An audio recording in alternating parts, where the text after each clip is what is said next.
Parker here. For the first time in my life, the government may be shrinking.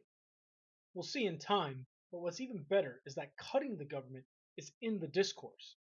And for once, it's not just talk. We're seeing real effort to trim the fat. With that said, I support it. Not because of who's doing it, but because it should have happened years ago.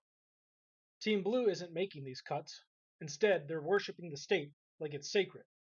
Team Red is doing it this time, but we'll see how long it lasts. What's missed right now is that people think we have a policy problem when instead we have a people and system problem. Because you can reform a process all you want, but if you don't reform the people, that reform doesn't stick. And quite frankly, I don't think most federal workers would pass the shopping cart test. Section 1: Goals versus Systems. Conservatives love small government talk, but for decades it's been just that: talk. Budgets ballooned, agencies stayed bloated, and bureaucracies grew under both parties. Meanwhile, liberals used every crisis to grow the state. They shout democracy, but hand power to unelected agencies that write laws by spreadsheet. Pick an industry: finance, energy, food, education. There's a federal agency managing it into oblivion. That's not democracy. That's rule by red tape. The left builds the machine, the right tweaks it, and we live under it. Liberals, if the state's the answer, show me where your systems function properly. I'll wait. You talk about justice and compassion. We see chaos and bloat. Conservatives, you don't get a pass. You had chances to shrink the beast. You fed it instead. This isn't red versus blue, it's results versus excuses. And here's the truth: the government isn't a tool you sharpen, it's a beast you feed. Section 2: Stop saying the government. It's your fellow Americans. We talk about the government like it's some distant machine, but it's not. It's your neighbor, your cousin, the woman you went to high school with, who now works at the DOE. They aren't faceless elites, they're regular people. And that's the problem. To them, it's just paperwork, policy, another box to check. But for us, it's lost jobs, delayed dreams, punishment for trying to build. So when Americans cheer for layoffs in federal agencies, it's not cruel, it's justice finally showing up. Not because the institutions are broken, but because the people running them face no consequences. Section 3: They'll never stop regulating. Here's the part no one says out loud: they'll never stop regulating. Because to stop means admitting the job is done. And in government, no one wants that. You don't get promoted for saying, we're good here. You get promoted for finding problems or inventing them. So the rulebook grows, the red tape spreads, and the damage gets deeper. Not because they're evil, but because that's the incentive. Regulate, justify, repeat. That's the cycle, and it won't stop unless we break it.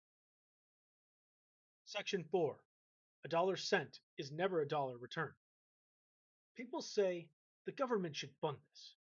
But when you send a dollar to DC, you don't get a dollar back. You get what's left after it's been reviewed, taxed, diluted, delayed, and redirected. Every hand it passes through burns a little more value, not just in cash, but also in focus, efficiency, and accountability. By the time it hits your city or school district or wherever else, your dollar is 70 cents, if you're lucky. That's the cost of federal overreach. Not just waste, but decay. Section 5: The crushing weight of federal law. When federal law lands on you, you're done. There are no lawyers, no political cover, and no room to negotiate. It's an anvil on a toothpick. Rich people drag things out. They've got time, money, and power. They survive. You, you fold, you plead, and you'll likely lose it. That's not justice. That's pressure management. If the feds came for you, you'd be in jail already. And for those who cheered when Trump was indicted, be careful. Someday that could be your guy. If it happens, don't say I didn't warn against it. Section 6: Complexity is a class weapon. Liberals claim they fight for the little guy. Then they build systems that only insiders can survive. Want to start a business? Good luck with permits, taxes, zoning, and compliance. Want to innovate? You'll drown in red tape written by people who have never risked anything. Complexity doesn't help people experiencing poverty, it buries them. It rewards the already connected and punishes the builder. If you care about working Americans, make the system simpler, not bigger. Final thoughts. Lean government, high standards. We don't need more government workers. We need fewer, better ones. Start simple by trimming the fat and keeping the sharp.